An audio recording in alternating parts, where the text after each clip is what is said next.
cagar budaya gitu. Nah, itu dijadikan alasan mereka bahwa pemberitaan kita tidak berimbang. Padahal ada berita lain yang pernyataan dia juga diiniin gitu. Tapi untungnya ya karena sifatnya pemerintah mungkin ya akhirnya dia melayangkan hak jawab karena itu adalah aturan yang dilindungi oleh undang-undang pers gitu karena sifatnya karya jurnalistik. Ya mereka hak jawab dan lain sebagainya udah kita muat lagi tujuan mereka apa segala macam gitu. Jadi dari sisi merekanya gitu. Ini sangat rentan sekali sebenarnya kalau ikut personal karena bisa-bisa dilaporkan secara perdata gitu atau dilaporkan pidana undang-undang ITE gitu kalau menyangkut personal gitu. Tapi kota tip lah organisasi jadi lapornya tuh ke Dewan Pers.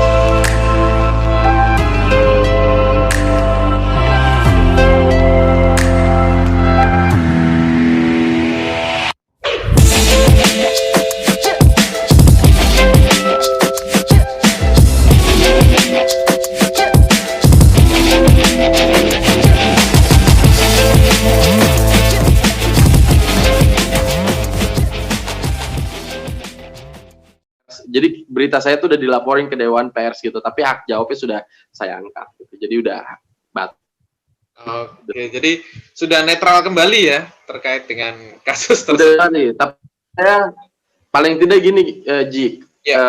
Saya senang gitu karena ini jadi tentu saja pasti menjadi pembahasan buat mereka karena beritanya dibaca viral gitu, dikomentari oleh dengan apa namanya kritik-kritik kita tentu menjadi pembahasan buat mereka supaya tidak asal ya anggaran dihabiskan hanya buat ikon luar negeri gitu dan tidak berupaya menggali potensi budayanya sendiri gitu di daerah sendiri gitu yang memperkaya itu karena orang luar juga lihat kan Merlion pengennya gitu tapi lebih ke lokal wisdomnya lebih ke kebudayaan lokalnya tuh apa gitu kekayaannya gitu bukan itu. Oke. Ya, menarik. Berarti ini semakin terkenal ini nanti Ardi ya. Apa? Ya, Alfat lebih terkenal ya. Oke, Ardi, lanjut nih. Terkait pertanyaan selanjutnya. Mungkin erat kaitannya dengan yang tadi disampaikan. Tapi ini yang lebih ekstrim, yaitu ancaman terhadap insan pers. Nah, kira-kira mungkin hampir setiap bulan itu ada ya kejadian bahwa jurnalis itu mendapatkan ancaman, mendapatkan intervensi gitu ya, mendapatkan penolakan, liput dan lain-lain. Nah, gimana ini terkait ancaman terhadap insan pers? Apakah di tahun 2021 ini masih ada atau justru berkurang? Karena gimana ya? Pertama gini, saya jawab secara personal dulu.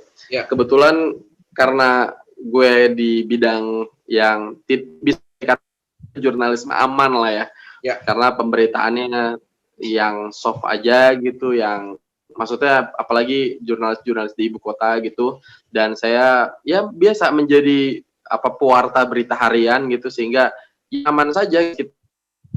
Follow up isu yang sedang berkembang, kemudian juga menghubungi narasumber dan lain sebagainya sebatas itu gitu. Jadi terkait ancaman saya kira tidak ada gitu.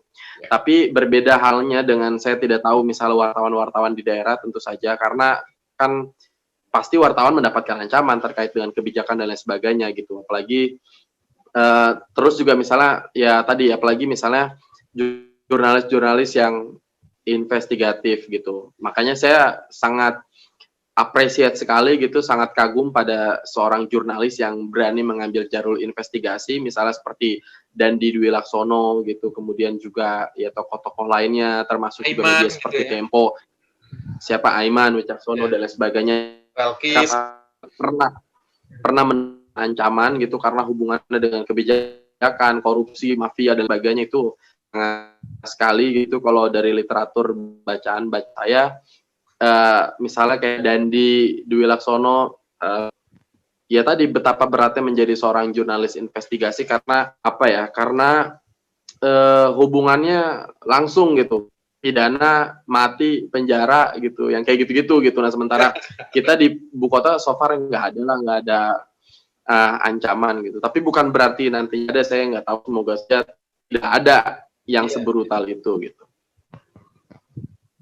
Oke. Gitu Pak. Ya. Masih ada 2 pertanyaan terakhir ini ya. Ini yang pertanyaan selanjutnya. Betul Pak. Terkait dengan Kominfo. Nah, ini mungkin Ardi yang sering aktif penulis. Gimana nih terkait kinerja dengan kinerja Kominfo dalam menghadapi segala aktivitas jurnalistik gitu. Apakah mendukung sejauh ini gitu? Kalau Kominfo. Ya.